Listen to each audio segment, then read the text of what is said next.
Walmart. Welcome, Diane. Thank you. I have a question before I sit up here. I've only heard about raising fares in the discussion. I mean, here, is there any discussion that's going on? Because I didn't hear it in the presentation about the lowering of the train fares. Is that going to be discussed here today? Because that wasn't a part of the presentation that I heard, and I think that that's an important piece here. Can anybody comment on that before I speak? Hang on, Diane, we're trying to get the microphones fixed. Okay. Your mic has a problem. Right, that's fine, but before I speak, I just need to know if that's going to be discussed, because it seems to not be, there wasn't a presentation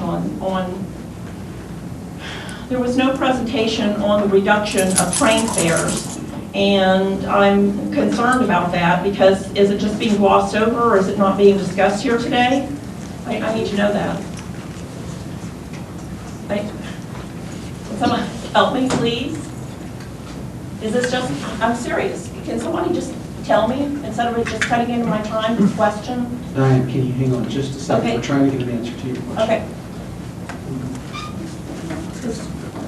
I can address that. In the presentation, we showed a chart with all the proposed changes, the current fares, and then another chart that had all the proposed fares listed. So every change that we're looking at has been presented in the presentation in the PowerPoint. I'm going to request, before I speak here, that this be made a part of the public record in the speaking, because it was not. And they gave a real clear verbal presentation on the raising of fares, but I want for John Michael or the other person to get up here first before I speak and talk about the reduction in train fares, and so that we can have everything covered instead of just showing it up on a screen. Ms. Bomar, you'll have 3 minutes if you'd like to speak. I have 5. I'm speaking for ACB. Thank you.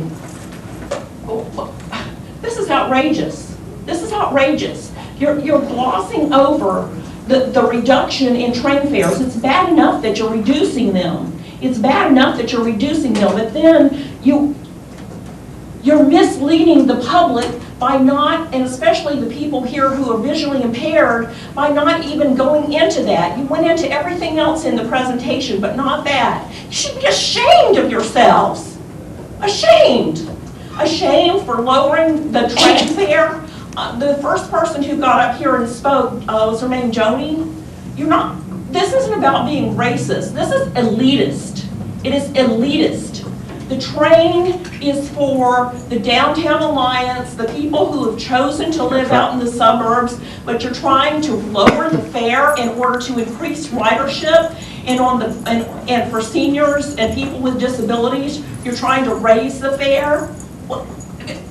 I keep hearing the thing about the Sunset Commission, and I've often thought, and maybe I will find some and I will bring them into the board meeting next week. I want to get pictures of sunsets so that all of you guys up there can put them in front of your faces and hide behind that all the time. Because the Sunset Commission gives recommendations. They don't tell you what to do. And in the report that I've read, it basically says what you guys have been trying to do all along. Oh, well, isn't it a coincidence that the train didn't start running until after the Sunset Commission, so there aren't any recommendations about that in revenue. You know that the train right now is only running at 38% of capacity, 38%. And so you want to have it run more often and lower the fares so that it'll look like the daily ridership has gone up, which obviously it will. But will the percentage of capacity go up? Or will you even talk about that? Probably you will talk about that as much as you talked about the fares going down today in today's presentation. And I think that this is worth a complaint to the FTA that you failed to even discuss this and mention this in front of the people here who are visually impaired and just glossed over it. We are, I think that it's a great idea to increase the disability card price. It's going to cost more to collect the fare than it is for the revenue that you're going to have in increase. Also, we do already pay the fare here in Austin. We pay it through our sales tax. We already pay for this system. So to compare it to other places that don't collect a 1% sales tax is an unfair, F-A-I-R. It's an unfair way of determining fares. Metro Access passengers should pay the same price on the bus that other people with disabilities pay, whether they're used Metro Access or not. And I think every time I come to one of these meetings that I can't be surprised anymore and I can't be more disgusted. But you guys prove me wrong every time. The next speaker is Elena Larson. Is that correct? Elena? Alana. Welcome, Alana. Do I have to? Not working at all? Are you working? Okay. Boy, I hope you're a good board. What they've said, I feel the same. I'm exasperated and frustrated. And we were really hoping that with the new president that we would be heard. And we're not feeling heard. I have a petition here of 117 people, which is close to the people that you got it. And this is, I went downtown Saturday and just stopped people on the street because I am an advocate and I'm a senior and I'm disabled and I live at Lakeside for the apartments for the aged and disabled. And nobody, we keep asking, do we still have a meeting to give input on this? And nobody could answer us. And somehow, with all that asking, somebody found out that there was this meeting tonight. Everybody I stopped on the street, they said, make the buses good and people will want to ride. And absolutely no fee for disabled and seniors, and nobody knew about this meeting. I talked to the bus drivers, I talked to the STS people. I listened on the phone for 20 minutes waiting for STS or Capital Metro, and all I hear is about the train, and I never heard, and if you have a problem or you want to give input, come to this meeting. You didn't give us any notice.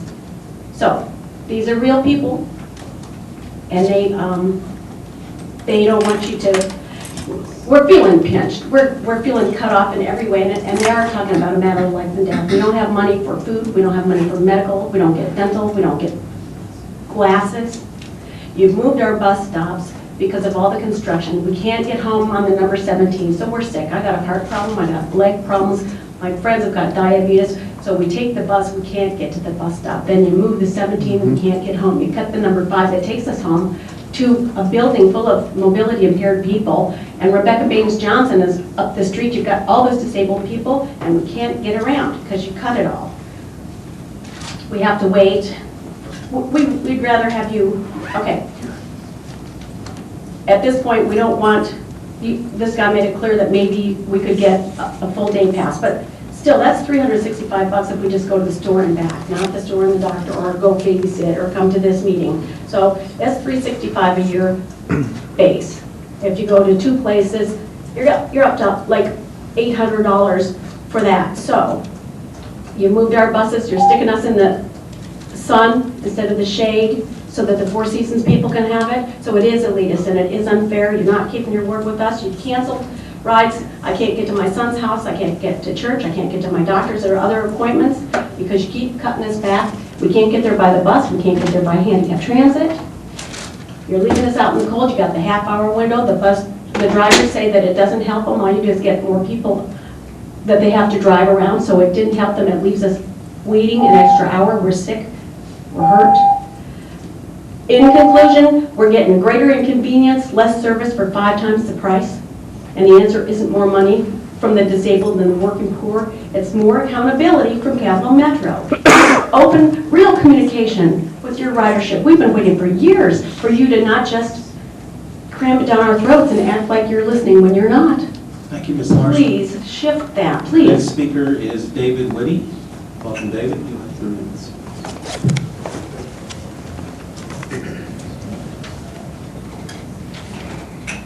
Want the petition? Sure, you can leave it with Gina and she'll get copies to us. Oh, that's not David. You just have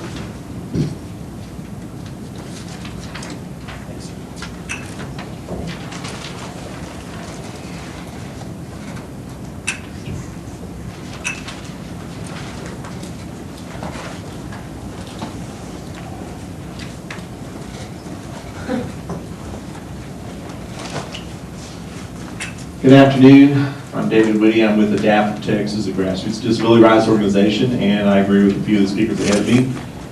There's no such thing as a free ride because we're all paying, every one of us is paying for Capital Metro with our sales tax. Capital Metro staff has identified ADA access problems at more than 2 out of 3 existing bus stops. That's over 2,000 cars that continue to remain inaccessible and under the ADA requirements that limit the usability of the fixed route access and buses for thousands of passengers with disabilities. Therefore, Adapt for Texas urges the Capital Metro Transit Board to support no fare increase on fixed route bus services for passengers with disabilities and seniors until all of the bus stops are made compliant with the ADA. But if a fare increase is unavoidable, and it seems to be that you're thinking it is, you must assure that all the revenues generated as a result of the fare increase be dedicated specifically for a bus stop ADA access improvements until the Capital Metro fixed route bus system, that includes all of the bus stops, are accessible to all Capital Metro passengers who choose to use and ride the fixed route bus services. It's a real simple issue. You're charging people, you're not going to give them the service that they're paying for. Thank you. Thank you, David. Next speaker is Terry Mitchell.